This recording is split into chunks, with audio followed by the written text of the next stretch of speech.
আজ বুধবার sub centre এসেছিলাম, সাব সেন্টার থেকে ঘরে যাচ্ছি, ছুটি হয়ে গেছে। আমরা দুই বন্ধু মিলে যাচ্ছি। আমাদের এদিকে বৃষ্টি হচ্ছে, ছাতা মাথায় দিয়ে চলেছি। আর বৃষ্টির সময় ভালো লাগে ভিজতে, তাই না?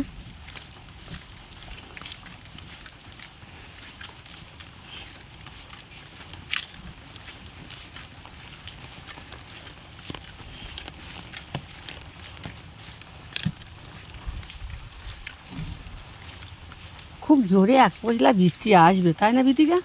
আকাশটা করেছে রে, আকাশটা মেঘলা, ভালোই বৃষ্টি। এখন চলেছি হাঁটতে হাঁটতে গুটি গুটি পায়ে। আই বৃষ্টি ঝেঁপে ধান দেবো মেপে, ধানের ভেতর পোকা জামাইশালা বোকা। ছোটোবেলায় আমরা এটা খুব বলতাম, ঘরের দাবায় বসে বসে যখন বৃষ্টি আসতো